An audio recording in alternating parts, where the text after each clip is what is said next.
Of Piaget's theory, question को सिर्फ करना नहीं है, समझना है ना। Which of the following is a limitation of Piaget's theory of cognitive development, जो पियाजे की थियरी ऑफ कॉग्निटिव डेवलपमेंट या इंटेलेक्चुअल डेवलपमेंट का जो सिद्धांत है उसके अनुसार कौन सी एक सीमा है पियाजे की थियरी की, यानी वो सचिन और सीमा वाली कहानी नहीं है, ये लिमिटेशन यानी प्रॉब्लम है या जिसकी वजह से चीजें आगे नहीं बढ़ पा रही, रुकावट है एक तरह से पियाजे की थियरी में, वो हमसे पूछा है यहाँ। पहला ऑप्शन है it does not account for individual differences in cognitive development, यानी जो पियाजे की थियरी है वो संज्ञानात्मक विकास में व्यक्तिगत विभिन्नताओं के बारे में ध्यान नहीं रखती है, जो कहना बिल्कुल गलत होगा क्योंकि बच्चे के पक्ष में है पियाजे, और जो व्यक्ति बच्चे के पक्ष में होगा उसको एक्टिव रखने की बात करेगा वो इंडिविजुअल डिफरेंसेस की भी बात करेगा, है ना। तो ये कहना तो गलत होगा कि लिमिटेशन है, ये ऐसा नहीं है। It overemphasises the role of language in cognitive development, संज्ञानात्मक विकास में भाषा की भूमिका पर अत्यधिक बल दिया है, ये भी कहना गलत होगा, जो कि 45% लोग कह रहे हैं, ये एकदम गलत बात है। ये लिमिटेशन नहीं है, ये पियाजे की थियरी का इंपॉर्टेंट पार्ट ही नहीं है कि उन्होंने बहुत ज्यादा बल दिया हो लैंग्वेज डेवलपमेंट पे, ऐसा नहीं है। इवन जो 4 फैक्टर्स हैं जिन्होंने पियाजे की थियरी हमने अभी कंप्लीट की है बैच में, और प्रॉपर तरीके से हमने उसको कंप्लीट किया, 4 से 5 दिन लगाए प्रॉपर, और आपको ये बात बहुत अच्छे से पता होगी जो लोग बैच में हैं या प्रीवियसली अगर यूट्यूब पे देखा हो कि आपको पता है ये 4 फैक्टर्स हैं पियाजे की थियरी में, मैचुरेशन, एक्सपीरियंस जिसको एक्टिविटी भी कह देते हैं, सोशल एक्सपीरियंस और आपका इक्विलिब्रियम। इसमें लैंग्वेज नहीं आता, लैंग्वेज को बहुत ज्यादा महत्व नहीं दिया गया उनकी थियरी में, ओवर एम्फेसाइज नहीं किया गया, महत्व दिया गया, बहुत महत्व नहीं दिया गया। थर्ड ऑप्शन है it does not account for the role of biological factors, ये बात मैंने आपको बताई हुई है कि जेनेटिक एपिस्टेमोलॉजी यानी जो जेनेटिक्स हैं, जो हेरिडिटी है, वो महत्वपूर्ण है विकास में, ऐसा पियाजे कहते हैं, है ना। जो आपका इवन मैचुरेशन जो पहला फैक्टर है, मैचुरेशन किससे रिलेटेड है? हेरिडिटी से, आपकी आनुवांशिकता से, आपके जीन्स से। तो ऐसा तो हो नहीं सकता कि उन्होंने हेरिडिटी को महत्व ना दिया हो, महत्व दिया है, खूब अच्छा खासा महत्व दिया है, तो ये बात तो गलत हो जाएगी, ये पियाजे की थियरी के बारे में सही नहीं है। उसकी लिमिटेशन तो भाई, मेरी लिमिटेशन तो कोई चीज तब होगी ना जब मैं कोई काम करती हूं, जो मेरे नेचर में ही नहीं है जो चीज, वो लिमिटेशन कहां से हो गई मेरी, है ना। जो मेरी क्षमताओं में ही नहीं है या जो है ही नहीं आसपास तक, दूर दूर तक। फोर्थ ऑप्शन है it does not account for the, या फिर अगर मैं बात करूं जिस चीज की मैंने बात की हुई है, जो इंपॉर्टेंट चीज है, वो लिमिटेशन थोड़ी हो सकती है जो स्ट्रेंथ है, हो सकती है but not in this sense, ठीक है। फोर्थ ऑप्शन है it does not account for the influence of culture and social factors on cognitive development, यह संज्ञानात्मक विकास पर संस्कृति और समाज के कारकों के प्रभाव को ध्यान में नहीं रखती है। यह बात एकदम सच है, बेशक इन्होंने सोशल एक्सपीरियंस को यहां पे 4 फैक्टर्स में रखा हो, लेकिन उतना महत्व नहीं है जितना वाइगॉस्की ने दिया है समाज और संस्कृति के साथ अंतःक्रिया को। तो ये बात हमें माननी पड़ेगी कि जब भी हम पियाजे की बात कर रहे हैं तो सोसाइटी को बहुत ज्यादा महत्व नहीं दिया उन्होंने। सोशल एक्सपीरियंस का मतलब भी है कि बच्चा एक्सपीरियंस ले रहा है समाज में या एक्टिविटी करके सीख रहा है एनवायरमेंट में अपने, है ना। इसका मतलब ये नहीं कि लोग उसको सिखा रहे हैं। तो बहुत ज्यादा महत्व इन्होंने इस चीज को नहीं दिया कि जो कल्चर है या सोसाइटी है बहुत महत्वपूर्ण है विकास में, ऐसा पियाजे नहीं कहते, ये बात वाइगॉस्की कहते हैं और यही इसकी लिमिटेशन है, ठीक। तो फोर्थ ऑप्शन सही है। आधे लोग भी इसका सही जवाब नहीं दे पाए। कहने को हमें लग सकता है कि यार आसान सा क्वेश्चन है, लेकिन जब हम आसान सवालों के भी जवाब जो हमें लग रहे हैं आसान हैं और जवाब हम फिर भी नहीं दे पा रहे, इसका मतलब गड़बड़ है, कहीं सीखने में हम ठीक से नहीं सीख रहे हैं, हम टाइम पास कर रहे हैं या ठीक से हमने पढ़ा नहीं है, सही जगह से नहीं पढ़ा है, कई रीजंस इसके हो सकते हैं। क्वेश्चन नंबर 2 देखिएगा, in the context of inclusion, समावेशन के संदर्भ में 5 नंबर का आता है inclusive education, curriculum learning expectations are the same in dash while in dash they are different. समावेशन के संदर्भ में पाठ्यक्रम हिंदी में लिख देते हैं ये लोग, लेकिन पाठ्यचर्या है, करिकुलम जो है वो पाठ्यचर्या है, पाठ्यक्रम तो जस्ट एक हिस्सा है, यानी सिलेबस तो जस्ट एक हिस्सा है, पाठ्यचर्या यानी करिकुलम का, ठीक है ना। तो समावेशन के संदर्भ में करिकुलम में सारी एक्टिविटीज आ जाती हैं, सिलेबस में सिर्फ जो हम पढ़ रहे हैं उतना है।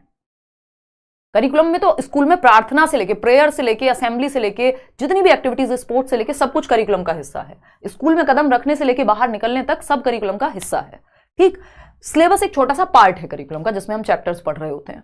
तो समावेशन के संदर्भ में पाठ्यचर्या सीखने की अपेक्षाएं, जो पाठ्यचर्या में सीखने की अपेक्षाएं हैं, करिकुलम लर्निंग एक्सपेक्टेशंस हैं, वो डैश में तो समान है, while in dash they are different. किस में समान है? फटाफट से बताओ, सही जवाब आप लोग दे पा रहे हैं? ये आया हुआ क्वेश्चन है, इसमें बहुत लोग कंफ्यूज हुए थे। किसमें?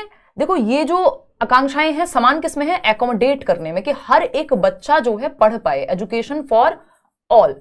तो एकोमोडेशन में समान है। एकोमोडेशन मतलब समायोजन, हर बच्चा इंक्लूड कर पाए हम। Inclusive education, education for all, चाहे गिफ्टेड बच्चा है, स्लो सीखता है, क्रिएटिव बच्चा है, हर तरह का बच्चा, इंटेलिजेंट बच्चा है जिसका आईक्यू बहुत ज्यादा है यानी गिफ्टेड है, या फिर एवरेज बच्चा है, हर तरह का बच्चा सीखेगा, नॉर्मल और स्पेशल सभी तरह के बच्चे। तो एकोमोडेट करना है सबको, इस बात में इक्वल है ये चीज। जो इंक्लूजन है वो कहता है कि सबको करिकुलम एक्सपेक्टेशंस इंक्लूड करने को लेकर सबसे बराबर है।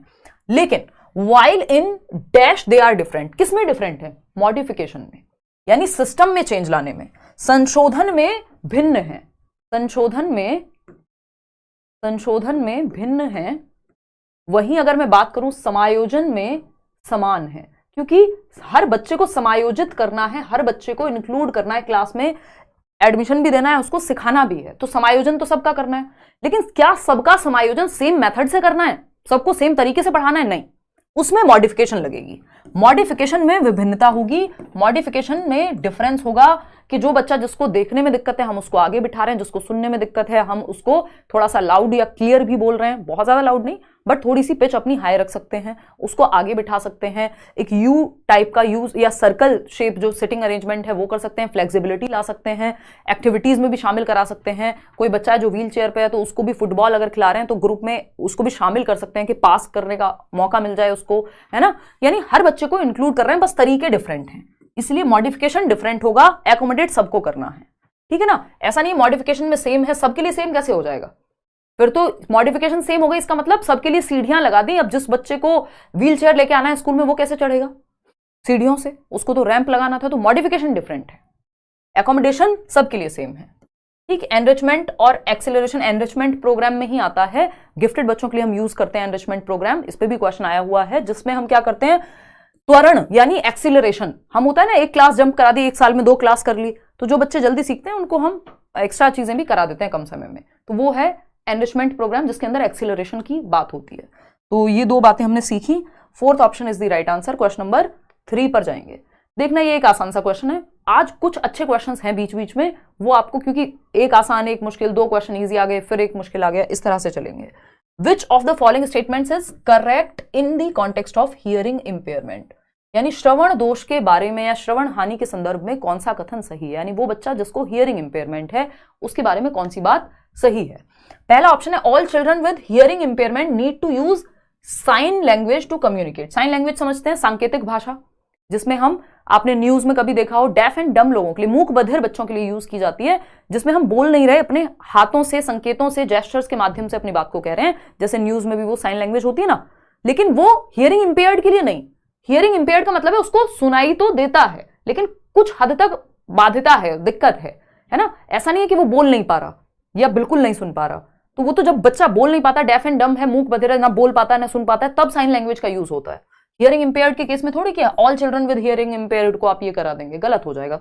Hearing impairment can affect a child's ability to communicate effectively. श्रवण दोष बच्चे की प्रभावी ढंग से संवाद करने की क्षमता को प्रभावित कर सकता है। ये बात हमें सही लग रही है ना। देखो आप लोग कितना गलत आंसर कर रहे हो यार आज, हैं 52% लोग फर्स्ट ऑप्शन कह रहे हैं इसमें। कैसे, कहां, कौन से नशे हैं भाई ये? इतना गलत जवाब कैसे दे पा रहे हो, हैं कहां पढ़ रहे हो आजकल? देखो एक बार, श्रवण हानि के संदर्भ में निम्नलिखित में से कौन सा कथन सही है? श्रवण बाधित सभी बच्चों को संवाद के लिए सांकेतिक भाषा का प्रयोग करना चाहिए। ये बेवकूफी हो जाएगी, मूक बधिर बच्चों के लिए होती है सांकेतिक भाषा, ना कि हियरिंग इंपेयर्ड के लिए। समझ रहे हो? तो क्यों करेंगे भाई साइन लैंग्वेज का यूज? साइन लैंग्वेज का यूज तो डेफ एंड डम के लिए, जो ना बोल सकता है ना सुन सकता है, उनके लिए हम जनरली करते हैं। हियरिंग इंपेयर्ड के लिए थोड़ी करेंगे कि सुनने में दिक्कत है। हियरिंग इंपेयर्ड के लिए तो बहुत सारे तरीके हैं। एक तो वो बोल सकता है, सुनने में तो दिक्कत है। दूसरा क्या है, मशीन्स का इस्तेमाल कर सकते हो जो हियरिंग एड आते हैं। थोड़ा अगर कम दिक्कत है सुनने में, मतलब पूरी तरह से गायब नहीं है जो सुनने की क्षमता है, तो आगे बिठा सकते हो। बहुत सारे तरीके हैं, ठीक। तो ये तो नहीं करेंगे कि सीधा साइन लैंग्वेज का यूज कर दो। बच्चे को, जो भी हियरिंग इंपेयर्ड बच्चा है, श्रवण दोष वाला बच्चा है, उसको प्रभावी ढंग से संवाद करने में, कम्युनिकेट करने में दिक्कत होगी। ये बात सच है। कम्युनिकेट करने में क्या, कम्युनिकेशन क्या है भाई? संचार क्या है? अपनी बात को कहना, दूसरे की बात को सुन के समझना और अपने विचार को विमर्श कर पाना, आदान प्रदान कर पाना विचारों का। अब अगर मान लीजिए मुझे सुनने में दिक्कत है तो मैं ठीक से सुन नहीं पाऊंगी। जैसे मैं अपनी नानी का बहुत बार एग्जाम्पल देती थी, अब तो वो रही नहीं, कि उनको सुनने में दिक्कत थी बहुत सालों से। तो हम मान लीजिए कहते कुछ हैं और वो सुनती कुछ थी, तो कम्युनिकेशन में दिक्कत होती थी। फोन पे तो स्पेशली कभी बात ठीक से हो ही नहीं पाती थी, है ना, क्योंकि उनको लाउड बोलना पड़ता था, फिर कई बार समझाने में टाइम लगता था। तो ये क्या है भाई, हियरिंग इंपेयरमेंट में कम्युनिकेशन में दिक्कत आएगी, क्योंकि अगर आप ठीक से सुन नहीं पा रहे हैं तो समझ नहीं पाएंगे, समझ नहीं पा रहे हैं तो बोलेंगे कुछ का कुछ, सामने वाला कुछ कह रहा है आप कुछ कहेंगे, समझ ही नहीं पाएंगे, तो कम्युनिकेशन में दिक्कत आएगी, ये बात बिल्कुल निश्चित है। फिर भी बाकी ऑप्शंस देखते हैं। Hearing impairment of a child can be reliably tested by making loud noises near the child. ये बेवकूफी है, ये आपको भटकाने के लिए ऑप्शन दिया गया है कि बच्चे के पास तेज आवाज करके बच्चे की सुनने की क्षमता का विश्वसनीय परीक्षण कर लो। भाई अगर हियरिंग इंपेयरमेंट है, उसको पहले ही दिक्कत है और आपने लाउड नॉइज डीजे बजा दो उसके कान पे, तो ये बेवकूफी है ना। बच्चों को प्रताड़ित थोड़ी करना है, उसको ह्यूमिलिएट थोड़ी करना है, तो ये गलत तरीका है। उसके अलग आप लैब में ले जाइए, डॉक्टर के पास ले जाइए, वहां पे वो जांच करेगा। ये थोड़ी डीजे बजा के चेक करो आवाज आ रही है कि नहीं, है जितनी आ रही होगी वो भी खराब हो जाए। फिर क्या है भाई, नेक्स्ट है मुनि, hearing impairment is always due to physical problem with the ear. ये बहुत लोगों ने सही आंसर मान लिया था शुरुआत में। देखो ऐसा नहीं होता, कई कारण होते हैं, कई बार हेरिडेटरी से लेके, एनवायरमेंटल से लेके और फिजिकल प्रॉब्लम से लेके बहुत सारे मल्टीपल रीजंस हो सकते हैं किसी भी एक प्रॉब्लम के लिए या डिसेबिलिटी के लिए, अगर मैं कहूं इंपेयरमेंट के लिए। तो शारीरिक समस्या के कारण ही होता है, जरूरी नहीं है। कई बार आपको मिलेगा कि कोई कान में कोई दिक्कत नहीं है, फिजिकल दिक्कत कोई नहीं दिखेगी, कोई और दिक्कत हो सकती है, कोई जेनेटिक दिक्कत हो सकती है, कुछ और हो सकता है, कोई चीज जिसकी वजह से फंक्शन करने में दिक्कत हो। तो हम ये नहीं कह सकते कि हमेशा शारीरिक दोष ही मिलेगा उन बच्चों में जिनको सुनने में दिक्कत है, तो उनके कान में भी कोई फिजिकल दिक्कत होगी कि ठीक से डेवलप नहीं हुआ होगा एंड ऑल। नहीं, कई बार हम ज्यादा शोर में रहते हैं, उससे भी हमारी क्षमता कम हो सकती है। हियरिंग इंपेयरमेंट के केस में तो बहुत सारे रीजन हो सकते हैं, तो ये गलत हो जाएगा ऐसा कहना। ये देखने में अच्छे लगते हैं ऐसे ऑप्शंस, तो second option is the right answer. Question number 4 देखिएगा और फटाफट से जवाब दीजिएगा। ये आजकल के जमाने का क्वेश्चन है जो बहुत पूछा जाने लगा है। ठीक है जी, क्या कहता है क्वेश्चन, ध्यान से पढ़ेंगे। Which of the following correctly mentions the characteristics on which students who are gifted typically differ from other students? वो बच्चे जो गिफ्टेड हैं, जो प्रतिभाशाली हैं, हम कह रहे हैं गॉड गिफ्टेड हैं, इनमें ऐसी क्षमताएं हैं जो सब में है ही नहीं, है ना। जैसे डॉक्टर एपीजे अब्दुल कलाम हो सकते हैं, जैसे एल्बर्ट आइंस्टाइन हो सकते हैं, थॉमस एल्वा एडिसन हो सकते हैं। हालांकि एजुकेशन ने तो उनको कह दिया था कि भाई ये तो किसी लायक नहीं है, ले जाइए इनको। जिनका आईक्यू बहुत ज्यादा है, जनरली हम उनको मानते हैं कि गिफ्टेड हैं। गिफ्टेड में भी 3 प्रकार हैं कि जो बच्चे क्रिएटिव हैं वो भी गिफ्टेड की कैटेगरी में आते हैं, जो बच्चे टैलेंटेड हैं जैसे सचिन तेंदुलकर तो वो भी गिफ्टेड की कैटेगरी में हैं, और जो बच्चे इंटेलेक्चुअली ब्राइट हैं, ये मैं लिख के भी बता देती हूं आपको, इतने आप जवाब दीजिए। तो गिफ्टेड की भी कैटेगरी में 3 प्रकार आते हैं। जनरली हम गिफ्टेडनेस को मान लेते हैं कि आईक्यू ज्यादा है, तो वो सामान्य भाषा में जिसका आईक्यू ज्यादा है वो गिफ्टेड है। लेकिन इसमें 3 कैटेगरी हैं गिफ्टेडनेस में। एक है आपका जो क्रिएटिव बच्चा है, जो डाइवर्जेंट थिंकर है, कुछ अलग अलग दिशाओं में सोचता है। क्रिएटिव चिल्ड्रन, रचनात्मक बच्चे, कुछ नया कर रहे हैं, कुछ नया बना दिया, है ना, ड्राइंग, पेंटिंग, कुछ भी हो सकता है। टैलेंटेड बच्चा, टैलेंटेड किसी एक फील्ड में, डांस में, म्यूजिक में, स्पोर्ट्स में, तो टैलेंटेड चिल्ड्रन हो सकते हैं, जो दूसरा प्रकार है। ठीक है जी। तीसरा क्या हो सकता है आपका, इंटेलेक्चुअली ब्राइट, जिनको हम जनरली गिफ्टेड मान लेते हैं कि जिनका आईक्यू ज्यादा है, जो एकेडमिक्स में अच्छा कर रहे हैं। इंटेलेक्चुअली ब्राइट, बौद्धिक रूप से बेहतर बच्चे हम ये कह रहे हैं यहां पे। ठीक है, तो ये तीनों गिफ्टेड में आते हैं। तो यहां पे आईक्यू जिसका ज्यादा है जनरली हम मान रहे हैं कि गिफ्टेड होगा। ठीक है, तो यहां पे समझते हैं गिफ्टेड बच्चों के बारे में, वो कैसे अलग होते हैं दूसरे बच्चों से। पहला ऑप्शन है एडवांस्ड डेप्थ ऑफ अंडरस्टैंडिंग, समझ की उन्नत गहराई। ज्यादातर क्वेश्चंस में जब गिफ्टेड की बात करेगा तो आप मान के चलिएगा कि इंटेलेक्चुअली ब्राइट की बात ज्यादा कर रहा है, ठीक है ना, कि जिनका आईक्यू ज्यादा है। क्रिएटिव और टैलेंटेड की बात जनरली ये क्वेश्चंस में कम करते हैं, बट वो भी इसी के अंदर आते हैं। एडवांस्ड डेप्थ ऑफ अंडरस्टैंडिंग यानी समझ की उन्नत गहराई, यानी इनकी समझ बाकियों से ज्यादा अच्छे से डेप्थ में समझते हैं ये चीजों को। अंडरस्टैंडिंग बेटर है लेवल, बिल्कुल सही है। ज्यादा क्यूरियस होते हैं, जिज्ञासु ज्यादा होते हैं, सवाल ज्यादा पूछते हैं। फास्ट पेस ऑफ लर्निंग, जल्दी सीखते हैं। अगर किसी को 15 मिनट लग रहे हैं, ये 10 में सीख लेंगे, हो सकता है 5 में भी सीख लें, है ना। होते ना कुछ बच्चे क्लास में, इतने आप सवाल लिखना शुरू कर रहे हैं, ये कंप्लीट करके आंसर बता देंगे। तो fast pace of learning. Higher dependence on others for understanding, ये नहीं होता कि हायर डिपेंडेंस, दूसरों पर अत्यधिक निर्भरता नहीं होती सीखने के लिए। इनको सीखना है, कुछ भी करके सीख लेंगे, तो ऐसा नहीं, अत्यधिक निर्भरता है कि बिना ट्यूशन के पढ़ ही नहीं पा रहे हैं। फिर फोर्थ है रैपिड फिजिकल डेवलपमेंट। देखो इसकी भी कोई गारंटी नहीं होती कि फिजिकल डेवलपमेंट तीव्र शारीरिक विकास ही होगा। अगर हम स्टीफन हॉकिंग की बात कर लें तो क्या उनका शारीरिक विकास बहुत अच्छे से हुआ था? नहीं, है ना। तो जरूरी नहीं है कि हम ये कहें कि शारीरिक विकास बहुत तेजी से ही होगा इनका। तो फर्स्ट और सेकंड सही है, ए एंड बी, जो कि आप लोग सही जवाब दे भी रहे हैं। आगे बढ़ते हैं, फोर्थ ऑप्शन एकदम ठीक है, ऊपर के दोनों ठीक थे कि डेप्थ अंडरस्टैंडिंग होगी, जल्दी सीख जाते हैं चीजों को। क्वेश्चन नंबर 5 देखिएगा। क्वेश्चन नंबर 5 है, read the following statement and choose the correct answer. Assertion है कथन और रीजन है कारण। कथन क्या है? Every year Lata a class 7 teacher invites a female maths professor and a male nurse to her class to discuss careers in the fields. हर साल 7वीं कक्षा की एक टीचर है लता, ये पूछा जा चुका है क्वेश्चन, और वो क्या करती है, हर साल एक महिला गणित प्रोफेसर को बुलाती हैं। जैसे फॉर एग्जांपल, क्योंकि ये कहा जाता है कि गणित में महिलाएं कमजोर होती हैं, लड़कियां तो मैथ्स में कमजोर होती हैं, ये स्टीरियोटाइप है, ये कोई फैक्ट नहीं है, ये कोई साइंटिफिक डेटा नहीं है। इसके पीछे रीजंस हैं कि आपने मौके दिए कि नहीं, उनको वो माहौल मिला कि नहीं, और बहुत सारी चीजें हो सकती हैं, बट ये कोई फैक्ट नहीं है।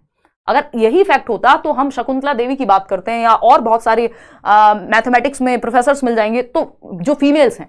तो टीचर क्या कर रही है, ऐसा उदाहरण लेके आ रही है जिससे स्टीरियोटाइप को ब्रेक किया जा सके, जो रूढ़िबद्धता है उसको खत्म किया जा सके। तो वो एक गणित की महिला प्रोफेसर को लेके आ रही है बजाय कि मेल प्रोफेसर के, क्योंकि मेल प्रोफेसर लाना नॉर्मल है कि गणित में ठीक है, मेल तो ठीक होते हैं, ये धारणा है ना।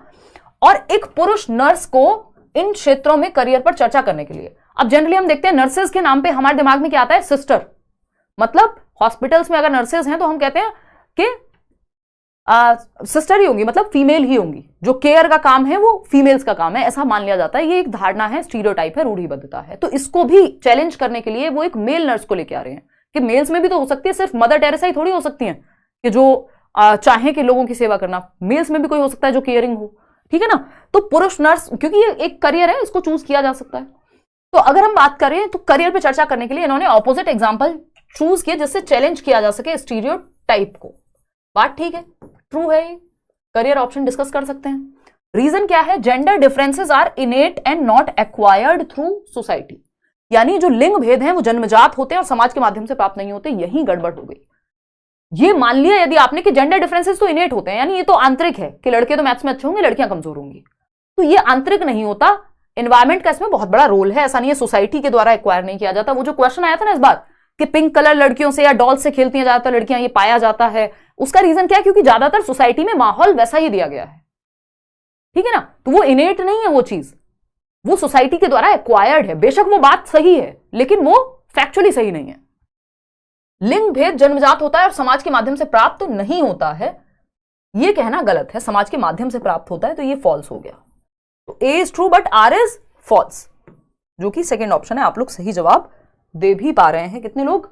56% लोग। ये परसेंटेज थोड़ी ज्यादा होनी चाहिए। क्वेश्चन नंबर 6 देखिएगा। ये क्या कहता है भाई? अकॉर्डिंग टू कंस्ट्रक्टिविस्ट थियरिस्ट, रचनावादी सिद्धांतकारों के माने अगर हम, जिसमें पियाजे वाइगोस्की बड़ा नाम है, और साथ में ब्रूनर को भी आप, कॉग्निटिव कंस्ट्रक्टिविस्ट हैं वो, उनको भी आप मान सकते हैं।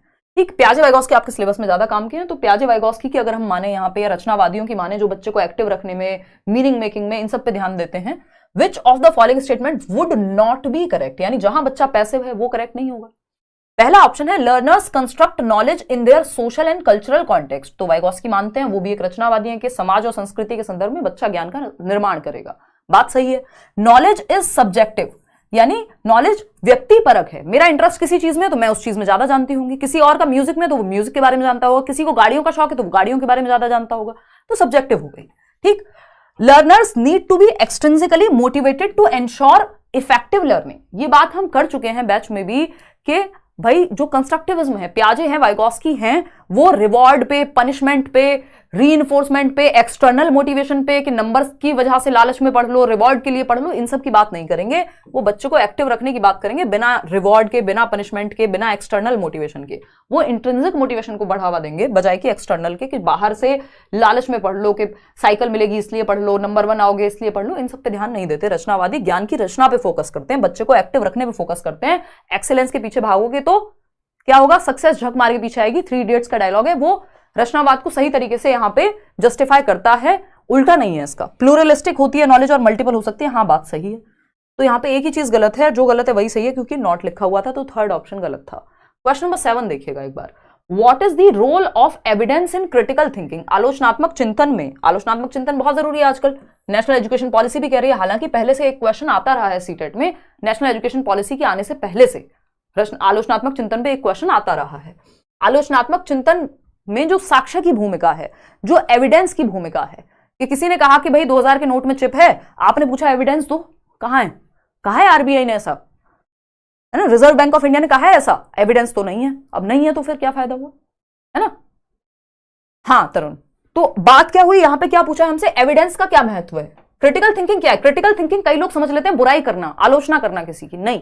क्रिटिकल थिंकिंग में सभी पहलुओं से देखना किसी एक चीज को, जिसमें फैक्ट्स हैं, ओपिनियन है, आप देख पा रहे हैं कि क्या एविडेंस है, किस आधार पे आप देख रहे हैं, लगभग सभी पहलुओं को आप देख पा रहे हैं, इन ऑल एस्पेक्ट्स चिंतन मनन कर पा रहे हैं सभी डेटा को देखते हुए, फैक्ट्स को देखते हुए, ठीक। तो अगर हम देखें एविडेंस शुड भी, कि किसी ने कह दिया बिल्ली रास्ता काट जाए तो गड़बड़ हो जाती है, तो आप डेटा मांग रहे हैं कि एविडेंस क्या है इसके पीछे, साइंस ने कहा है क्या है इसके पीछे, ठीक। तो एविडेंस, जो क्रिटिकल थिंकिंग है उसमें एविडेंस का महत्व बहुत ज्यादा है। Evidence should be accepted without analysis. देखो एविडेंस का मतलब ये नहीं है किसी ने एविडेंस दिखाया और आपने कहा हाँ हाँ एविडेंस मिल गया, ठीक है, वो फेक भी तो हो सकता है। आजकल अगर हम देखते हैं इतने सारे जो हम स्टिंग ऑपरेशंस देखते हैं, या फिर बहुत सारी ऐसी चीजें इंटरनेट पे, फेक वीडियोस, डीप फेक का जमाना है आजकल, तो वो विदाउट एनालिसिस अगर आपने मान लिया कि ये हाँ इस व्यक्ति की ये वीडियो वायरल हुई है, इसी ने ऐसा कहा होगा, हो सकता है वो एआई से बना करके किसी ने दी हो, तो वो एविडेंस का एनालिसिस नहीं किया आपने, यानी आपने ये नहीं देखा ये फेक आईडी है कि असली आईडी है, ये लेट्स लर्न का कोई फैन चैनल है या लेट्स लर्न का जेन्युइन चैनल है। तो जब तक आप सोचेंगे नहीं, साक्ष्य के बिना विश्लेषण के अगर आपने स्वीकार कर लिया, तो फिर क्रिटिकल थिंकिंग नहीं है, फिर तो वो क्रिटिकल थिंकिंग कहेगी ही नहीं जाएगी, क्योंकि वहां सही डेटा नहीं है।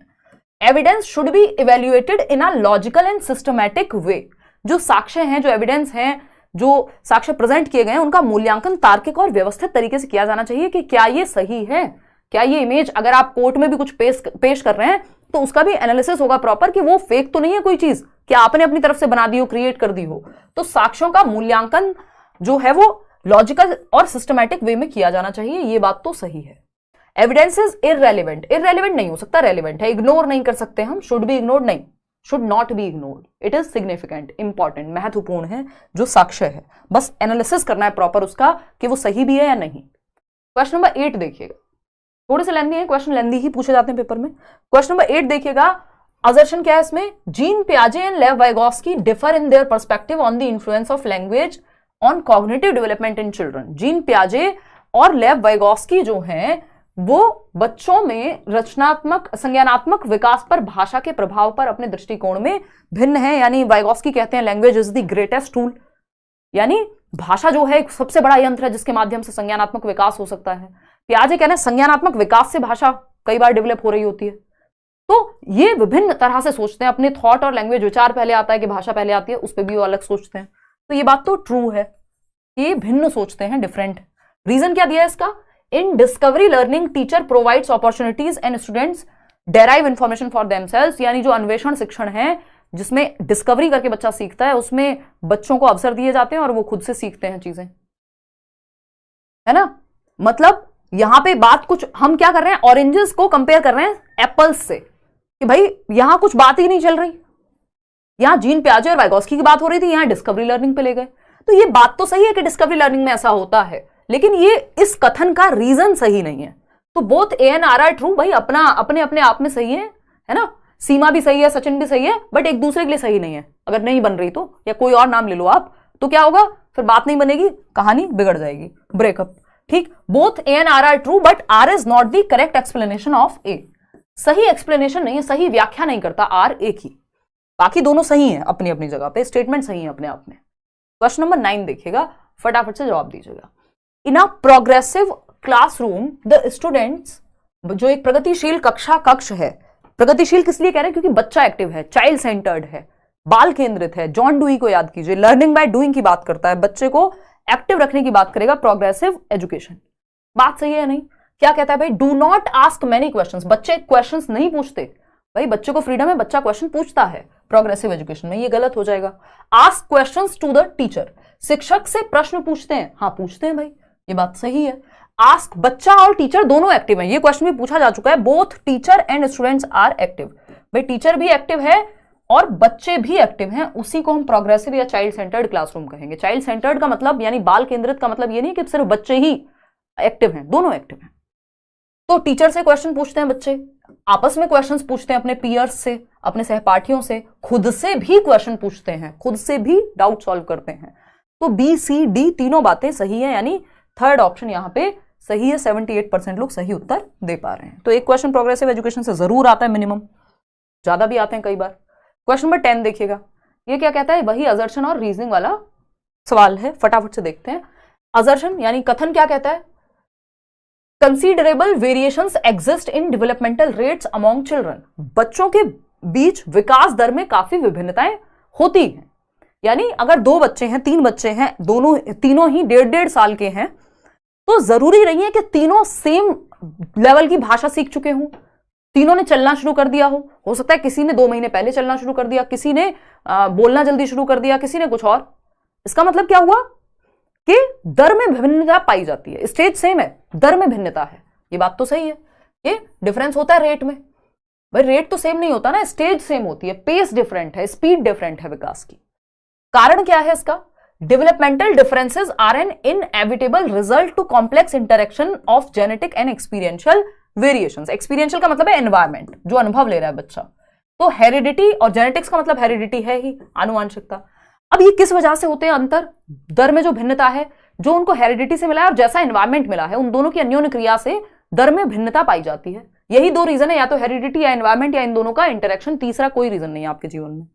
तो both A and R are true and R is the correct explanation of A, जो कि 4th ऑप्शन में आप लोग कह पा रहे हैं। तो ये बात ठीक हो गई। चलिए फिर आगे बढ़ते हैं क्वेश्चन नंबर 11 पे। क्वेश्चन नंबर 11 क्या कहता है, फटाफट से पढ़ेंगे, आप लोग देंगे पोल में जवाब। क्या है भाई question number 11, which principle of development, विकास के कई सारे सिद्धांत पढ़े हैं हमने, is illustrated in the following statement, children who are deprived of a conducive environment for learning language in their early years have some difficulty in picking language later in life। यानी वो बच्चे जो अपने शुरुआती वर्षों में, जिनको भाषा के सीखने के लिए अच्छे मौके नहीं मिलते, उनके आसपास लोग उनसे बातचीत नहीं करते, उनको मौका नहीं दिया जाता बोलने का, तो भाषा के विकास में उनके दिक्कत आ सकती है। कल को अनुकूल माहौल अगर नहीं मिल रहा, डिबेट का, डिस्कशन का, चर्चा का, परिचर्चा का, है ना, उन्हें जीवन में बाद में भाषा चुनने में दिक्कत होती है, भाषा पे उनकी पकड़ बहुत अच्छी ना हो, ये पॉसिबल है। Picking up a language in later in life, यानी कोई भी नई भाषा सीखनी है तो उसमें दिक्कत होगी, क्योंकि शुरुआत में भाषा, जो जीवन के शुरुआती साल हैं, जो चॉम्स्की भी कहते हैं, वहां इजी होता है भाषा को सीखना बाद के ईयर्स के मुकाबले। Language and cognition are completely interrelated. देखो यहाँ लैंग्वेज और कॉग्निशन की बात नहीं हो रही है, यहाँ एनवायरमेंट की बात हो रही है कि सही एनवायरमेंट मिला है कि नहीं, है ना। Development of language is totally dependent on genetics, ऐसा नहीं है, एनवायरमेंट का अच्छा खासा रोल होता है भाषा के विकास में। Development is disorderly, development disorderly नहीं हो सकता, ऑर्डर में होता है, सीक्वेंस में होता है। ऐसा थोड़ी होता है कि कभी बूढ़े हो गए कभी जवान हो गए, एक सीक्वेंस है, एक सीक्वेंस है, ठीक है। मोनू और सोनू से बात मत करो, तोमर साहब पढ़ लो, देखो एक बार। देयर इज सेंसिटिव, कुछ लोग तो अपना कॉमेंट्स में अपने ही चक्कर में लगे रहते हैं। There is sensitive period of language development, there is sensitive period for language development, या there is sensitive period of language development। भाषा विकास के लिए एक संवेदनशील काल है, जब सही माहौल यदि मिले तो बहुत अच्छे से बच्चा भाषा सीख जाएगा। तो भाषा के विकास का संवेदनशील काल होता है जो अर्ली चाइल्डहुड ही होता है, जो शुरुआत के 6 साल हैं आपके जीवन के, वो बहुत महत्वपूर्ण है भाषा विकास की दृष्टि से, जो क्रिटिकल है। तो इसलिए 4th ऑप्शन, बाद में दिक्कत होगी यदि ये शुरुआत के 6 साल में अच्छा माहौल नहीं मिला, या 10-12 साल तक मैक्स टू मैक्स।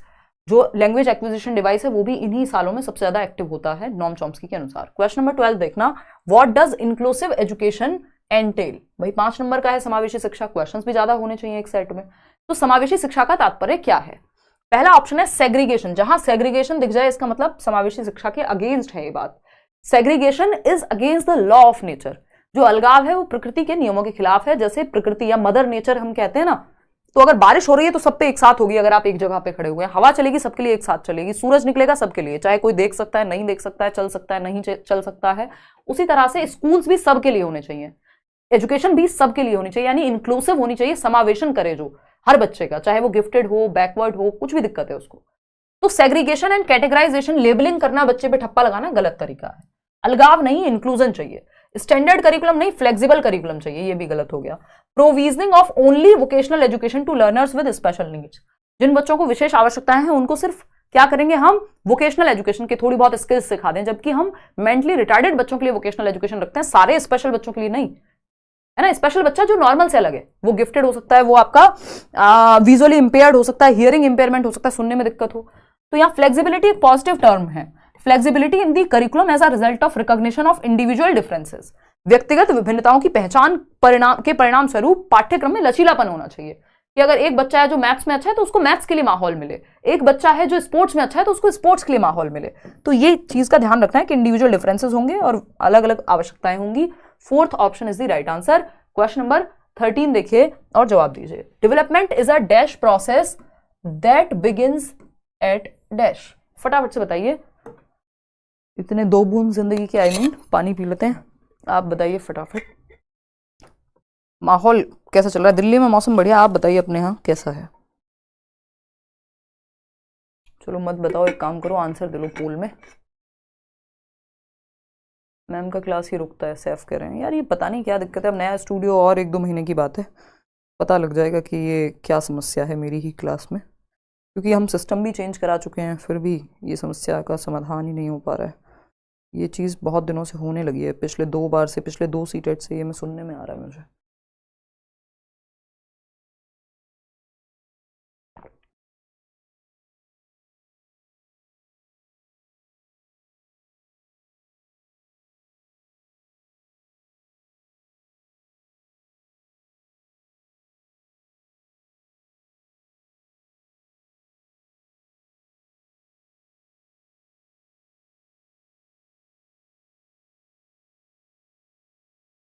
सेवेंटी 70% लोग ए ऑप्शन बता रहे हैं। फटाफट से देख लेते हैं कहानी है क्या।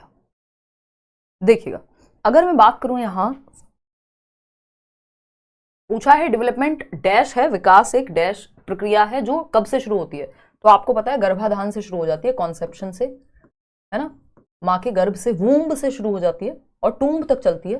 Development is a continuous life long process. हाँ लाइफ लॉन्ग है, कॉन्टिन्यूअस चलती है, जीवन पर्यंत चलेगी, ठीक है ना।